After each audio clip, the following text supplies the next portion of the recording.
Good afternoon. We are right here in Chicago. Nepal.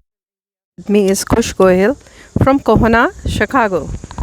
You're holding a banner in your hand which says Save Bangladeshi Hindus. So let's hear from you, Kush. I know it's very, very sad what's happening in Bangladesh and it's not acceptable. And it's been almost more than 5 days now. We are seeing it, and atrocities are increasing by all many folds, and they are killing selective people, So let's hear. Yes, so for those that are not aware, what's going on in Bangladesh is a genocide.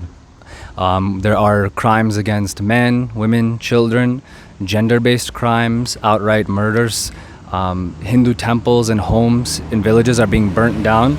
And this is not just circumstance or happenstance, this is targeted violence against Hindus. And it replicates what occurred during 1971. The genocide that occurred during that time. We are seeing that unfold in real time right now. And unfortunately, there's a supreme lack of coverage compared to how you would see other causes being covered, especially even among the Hindu community themselves. How can that be? There is a silence whenever the crime happens against Hindus. This is means it's by all the mainstream media. Even when we're talking about and they try to change the narrative, how do you see that? Yes, and that's the strange thing. I see Hindus, and I myself identify as someone who likes to speak up for a lot of these different social justice causes, even when I'm not a part of that identity myself. But for some reason, Hindus, including Hindu youth especially, feel this lack of care, or as I like to say, just a spine to speak up for our own people and our own people's causes. And it's this type of selective activism that I think we have to end. We should advocate for our own people and our own faith identities just as much as we like to advocate for other communities as well. You rightly did mention about that, and we really appreciate, because Hindus for Hindus, no matter what, means people are not seeing it. They say it's not happening to me. With that mindset, we are sleeping over. Some are in deep coma, some are in subconscious mind. They are not doing it. So what's your message to them? I will say that injustice doesn't have to touch you for it to be unjust.